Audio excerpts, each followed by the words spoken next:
अस्सलाम वालेकुम students, welcome to my YouTube channel.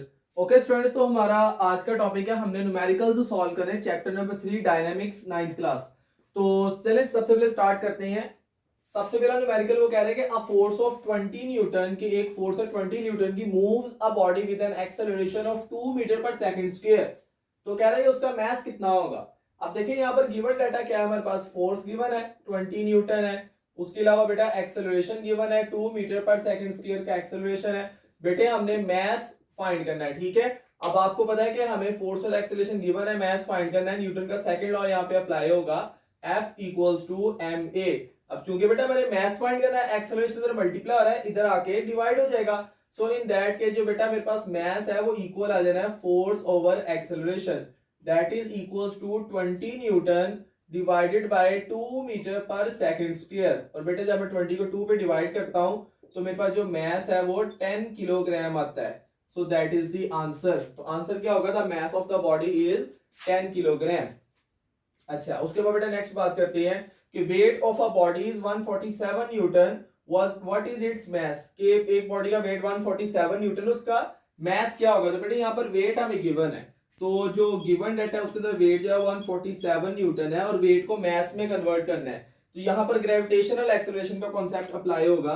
तो बेटे आपको पता है कि जो g की वैल्यू होती है on the surface of earth that is equals to 10 metre per second square. तो अब हमने फाइंड क्या करना है बेटे, हमने मास फाइंड करना है। तो सिंपली बेटे यहाँ पर फॉर्मूला कौन सा लगेगा, w is equal to mg। अब बेटा हमने मास फाइंड करना है, g इधर मल्टीप्लाई इधर आके डिवाइड हो जाएगा। तो बेटे मेरे पास जो है वो क्या कहते हैं, मास है वो इक्वल आ जाना है w डिवाइडेड बाय g।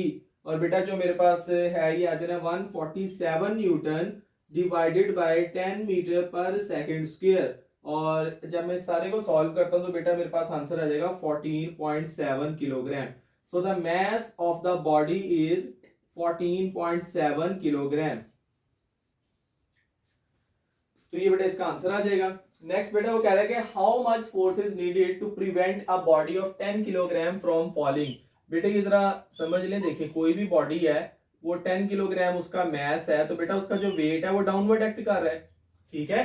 अब उसका वेट डाउनवर्ड एक्ट कर रहा है तो वो नीचे को गिरेगी। अगर मैं चाहता हूं कि नीचे को ना गिरे तो बेटा मैं इसके वेट के बराबर एक अपवर्ड फोर्स लगाऊंगा, ठीक है। तो किसी भी बॉडी को गिरने से बचाने के लिए हम उसके वेट के बराबर अपवर्ड डायरेक्शन में फोर्स लगाते हैं। यानी कि अगर मैं इसका वेट फाइंड कर लूं तो मुझे वो फोर्स मिल जाएगी जो इसको गिरने से बचाने के लिए चाहिए। तो यहां पर बेटा सॉल्यूशन में मैंने पहली बात ये लिखी है कि we need a force equal to its weight in upwards direction, ठीक है, to prevent it from falling. अब चलिए बेटा देखते हैं यहाँ पर गिवन क्या क्या बेटा, उसका मास गिवन है। तो उसका मास जो है वो बेटा मेरे पास है 10 किलोग्राम। और इस तरह जी की वैल्यू बेटा हमें खुद पता होनी चाहिए, 10 मीटर पर सेकंड स्क्वायर होती है, ठीक है। फाइंड हमने क्या करना है बेटे, हमने फोर्स फाइंड करनी है। और यहाँ पर फॉर्मूला बेटे मैं कैसे यूज करूंगा, F equals to weight, force जो है वो वेट के बराबर है, और W is equal to mg। So in that के सॉल्यूशन में बेटे मैं क्या लिखूंगा कि F इक्वल्स टू mg, क्योंकि वो फोर्स वेट के बराबर है और वेट mg के बराबर है। तो यहाँ पर बेटा मैं इसको सॉल्व कर लूंगा। F इक्वल्स टू मास है बेटा मेरे पास 10 किलोग्राम और g की वैल्यू है 10 मीटर पर सेकंड स्क्वायर। 10 को 10 पे बेटे मल्टीप्लाई किया तो बेटा मेरे पास आंसर आ गया 100 न्यूटन। सो बेटा हमें 100 न्यूटन फोर्स चाहिए उसको गिरने से बचाने के लिए। अब बेटे यहाँ पे एक चीज समझ लें, अगर मैं इसको ऊपर को एक्सेलरेट करवाना चाह रहा हूँ ना तो मुझे इसके वेट से ग्रेटर फोर्स चाहिए। इस तरह का भी एक न्यूमेरिकल है, न्यूमेरिकल 3.5, ये उसी कॉन्सेप्ट पे है। तो एक्चुअली यहाँ पर हमने सिर्फ उसको गिरने से बचाना है, हमने इसको ऊपर नहीं लेके जाना, तो इसके वेट के बराबर। और अगर हमने इसको ऊपर को लेके जाना होगा तो इन दैट केस बेटा हमें उसके वेट से ग्रेटर फोर्स चाहिए होगी। चलिए खैर नेक्स्ट 3.4 पे आए। तो 3.4 पे वो बेटा कह रहा है कि जो acceleration produces bye a force of 100 Newton, force बता रहा है इन the body of mass 50 kilogram. तो बेटा एक्सेलरेशन हमने फाइंड करना है, ठीक है। बता क्या क्या रहा है, फोर्स बता रहा है 100 न्यूटन है, उसके अलावा बेटा मास बता रहा है 50 किलोग्राम है, और कह रहा है कि एक्सेलरेशन बताओ कितना होगा। अब अगेन फोर्स और मास मतलब कि उसने बताया, एक्सेलरेशन पूछा तो न्यूटन का सेकंड लॉ ही यहाँ पर अप्लाई होगा, F equals to ma। So in that case बेटा हमने एक्सेलरेशन फाइंड करना है, मास इधर मल्टीप्लाई इधर आके डिवाइड हो जाएगा। सो एक्सेलरेशन जो है बेटा मेरे पास इक्वल आ जाना है F ओवर m। ये बेटा आ जाना है 100 न्यूटन डिवाइडेड बाय जो मास है वो 50 किलोग्राम है। सो इन दैट केस जो एक्सेलरेशन है 100 को 50 पे डिवाइड किया 2 मीटर पर सेकंड स्क्वायर का बेटे एक्सेलरेशन यहाँ पर प्रोड्यूस होगा। तो acceleration produces in the body is 2 metre per second square. अच्छा बेटा न्यूमेरिकल नंबर 3.5 है, ये जरा समझ लें आप अच्छे तरीके से कि वो कह रहे हैं कि एक बॉडी है उसका वेट जो है वो 20 न्यूटन है। बॉडी का जो वेट है वो 20 न्यूटन है। वो कह रहे हैं how much force is required to move it upwards. बेटा जरा तवज्जो से बात सुन लें कि यहां पर बेटा ये देखिए ये बॉडी है मेरे पास, इसका जो वेट है डाउनवर्ड डायरेक्शन में वो 20 न्यूटन है। तो मैंने इसे अपवर्ड डायरेक्शन में 2 मीटर पर सेकंड स्क्वायर पर एक्सेलरेट करना है, तो मुझे कितनी फोर्स चाहिए। अब सबसे बड़ी गलती बच्चे यहाँ पे क्या करते हैं बेटा, इसके वेट से वो मैस निकालेंगे, ठीक है, और मैस इसका आ जाएगा 2 किलोग्राम। आपको पता है 10 मीटर पर सेकंड स्क्वायर से अगर डिवाइड करते हैं तो मैस आ जाएगा, तो मैस आ जाएगा 2 किलोग्राम। अब बच्चे 2 किलोग्राम को 2 पे मल्टीप्लाई कर देते हैं F = ma के फॉर्मूला से, तो वो फोर्स निकाल लेते हैं 4 न्यूटन। बेटा देखिए मुझे 4 न्यूटन फोर्स ही चाहिए इसको ऊपर को 2 मीटर पर सेकंड स्क्वायर पे एक्सेलरेट करने के लिए, लेकिन बेटा वो 4 न्यूटन नेट फोर्स चाहिए मुझे। 20 न्यूटन ऑलरेडी डाउनवर्ड लग रही है, तो 20 न्यूटन तो बेटा मुझे सिर्फ इस 20 न्यूटन के इफेक्ट को खत्म करने के लिए चाहिए, उसके बाद जो फोर्स लगेगी वो काउंट होगी, ठीक है। तो यहां पर बेटा जो F = ma वाला फॉर्मूला है वो नहीं अप्लाई होना, क्योंकि वेट ऑलरेडी डाउनवर्ड एक्ट कर रहा है, ठीक है।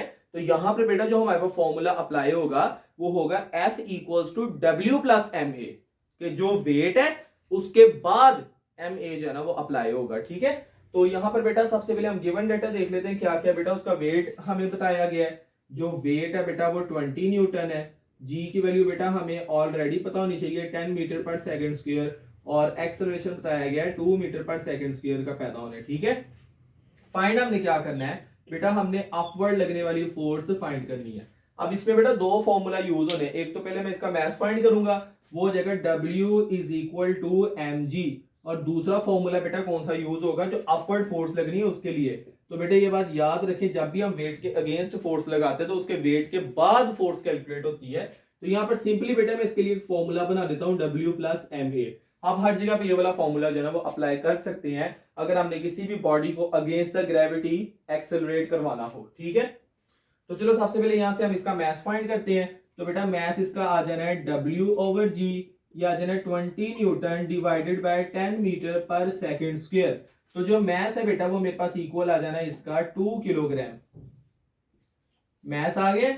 अब बेटा इसको हम इसमें पुट करते हैं, तो बेटा ये मेरे पास आ जाना है F upwards that is equal to weight बेटा उसका 20 न्यूटन है, प्लस मैथ हमारे पास है 2 किलोग्राम, और एक्सेलरेशन बेटा हमने पैदा करना है 2 मीटर पर सेकंड स्क्वायर का, ठीक है।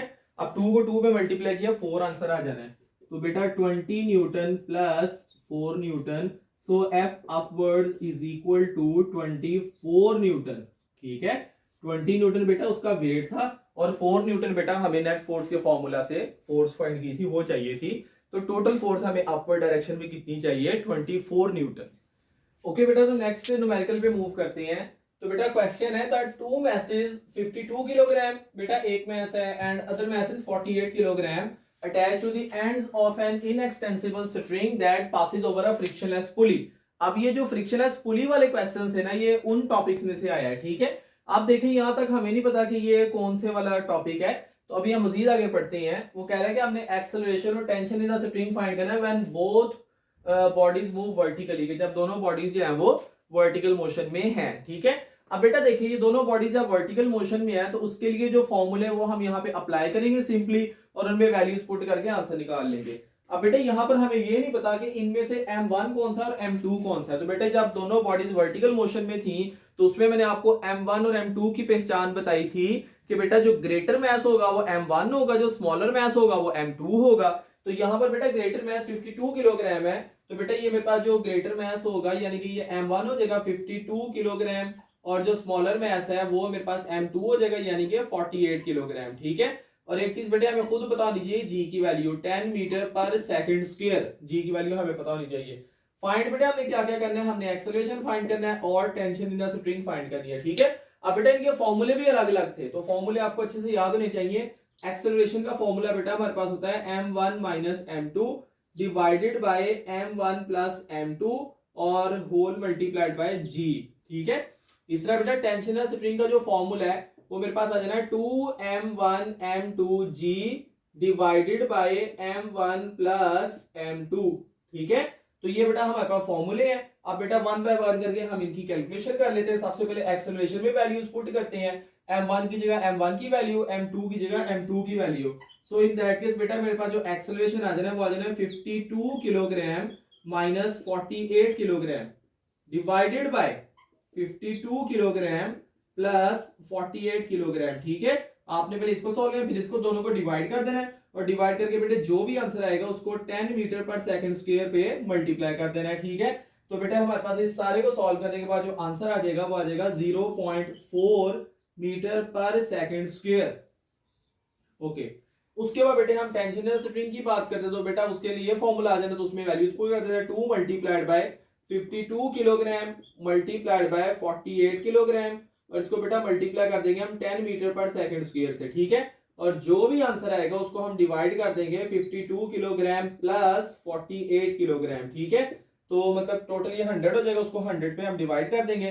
बेटा ये राउंड ऑफ करके हमारे पास आंसर जो है वो 500 न्यूटन आएगा। वैसे 499 समथिंग आंसर आ रहा है, तो उसको बेटा जब हम राउंड ऑफ वैल्यू लिखेंगे तो ये मेरे पास आ जाएगा 500 न्यूटन। तो बेटा हमारे पास जो एक्सेलरेशन है वो 0.4 मीटर पर सेकंड स्क्वायर है और जो टेंशन इन स्प्रिंग है वो 500 न्यूटन है। अब बेटा नेक्स्ट क्वेश्चन है, ये भी एग्जैक्टली वही फ्रिक्शनलेस पुली वाले टॉपिक में से ही आया है, लेकिन अब देखते हैं ये कौन सा टॉपिक है। तो कह रहे two masses 26 kilogram and 24 kilogram are attached to the end of an inextensible string that passes over frictionless pulley. तो ये वही फ्रिक्शनलेस पुली है।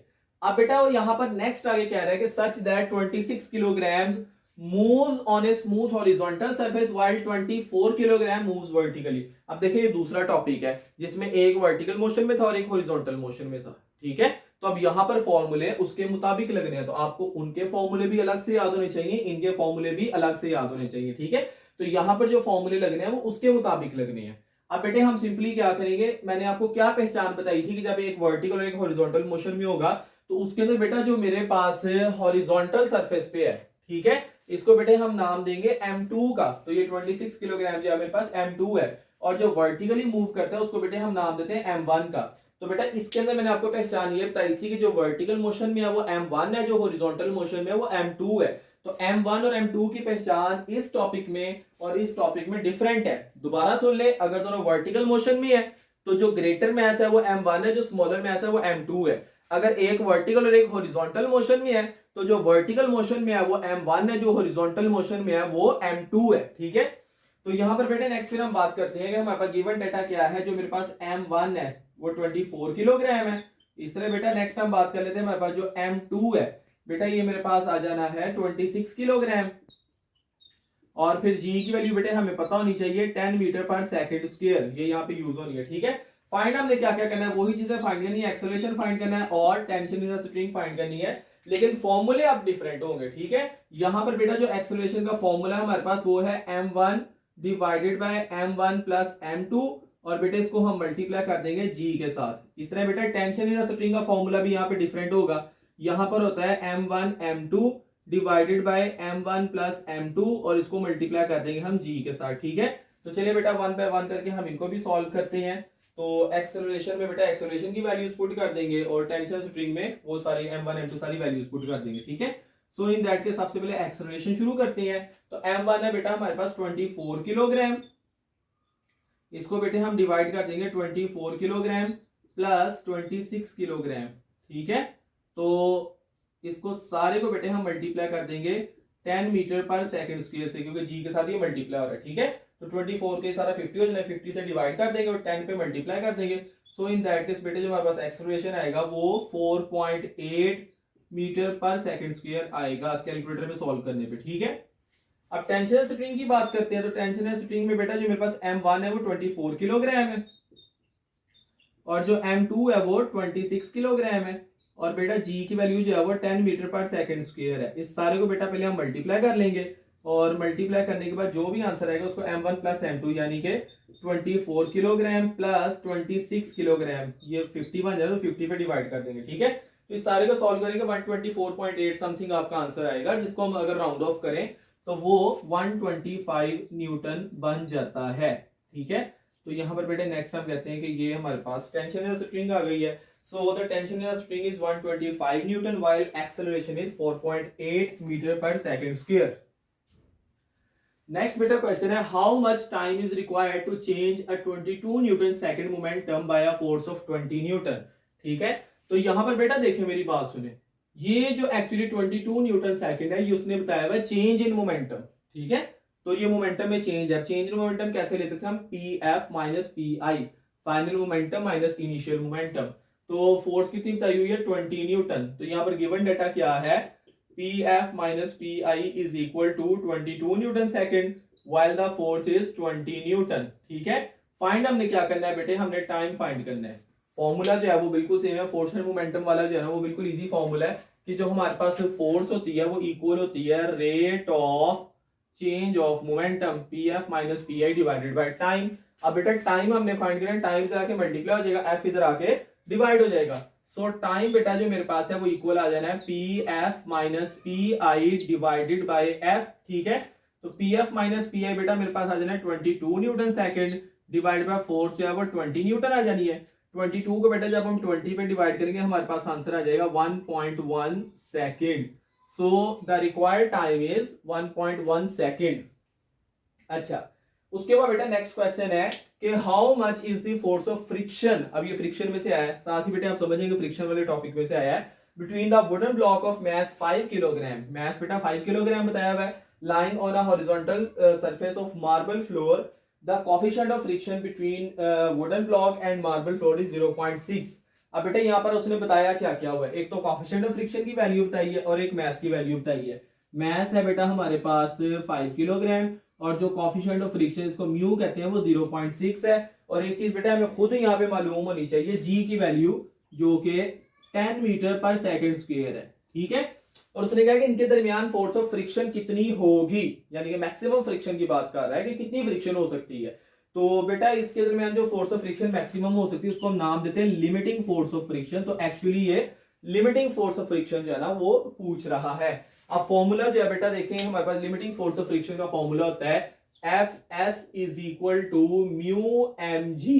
ठीक है, म्यू भी मालूम है, मैस भी मालूम है, जी भी मालूम है, हम वैल्यूज पुट करके आंसर निकाल लेते हैं। So the limiting force of friction is equal to 0.6, mass है बेटा 5 किलोग्राम और जी की वैल्यू है 10 मीटर पर सेकेंड स्क्वायर। तो बेटा इस सारे को जब हम सॉल्व करेंगे तो बेटा हमारे पास एफ एस जो है वो इक्वल आ जाना है 30 न्यूटन। आप इसको कैलकुलेटर में मल्टीप्लाई करके देख सकते हैं। ठीक है, so the force of friction is 30 Newton. Okay बेटा, तो मूव करते हैं नेक्स्ट प्रॉब्लम में। तो वो कह रहा है कि how much is force is needed to make a body of mass 0.5 kilogram to move in a circle. अब बेटा हमने उसको सर्कल में मूव करना है, तो यहां से आपको हिंट मिल जाना चाहिए कि सेंट्रीपिटल फोर्स के टॉपिक में से न्यूमेरिकल पूछा गया। ठीक है, तो बेटा उसका मैस कितना हमारे पास 0.5 किलोग्राम है to move in a circle with a radius of 50 centimetre with a speed of 3 metre per second. तो बेटा हमसे उसने सेंट्रीपिटल फोर्स एक्चुअली पूछी हुई है। तो डाटा क्या क्या है बेटा, एक तो उसने मैस बताया हुआ है, मैस है बेटा हमारे पास 0.5 किलोग्राम और दूसरा बेटा उसने स्पीड बताई हुई है, स्पीड जो बेटा मेरे पास है वो 3 मीटर पर सेकेंड, रेडियस बेटा 50 सेंटीमीटर बताया हुआ है। अब बेटा देखिए मेरी बात सुनिए, रेडियस सेंटीमीटर्स में बताया हुआ है, that is not an SI unit. ठीक है, तो पहले हम इसको एसआई यूनिट में कन्वर्ट करेंगे। सेंटी का मतलब 100वां हिस्सा होता है, तो मतलब सेंटीमीटर को अगर मीटर में कन्वर्ट करना हो तो 100 पे डिवाइड कर देते हैं सिंपली। तो यहाँ पर बेटा हम इसको कन्वर्ट करेंगे तो ये मेरे पास आएगा 50 डिवाइडेड बाय 100, तो ये मीटर्स में आ जाएगा। सो इन दैट केस बेटा जो रेडियस है वो 0.5 मीटर है। फाइंड बेटा हमने क्या करना है, हमने सेंटीपिटल फोर्स फाइंड करनी है। और फॉर्मूला क्या होता है सेंटीपिटल फोर्स का, सेंटीपिटल फोर्स का बेटा फॉर्मूला होता है F C is equal to M V square over are.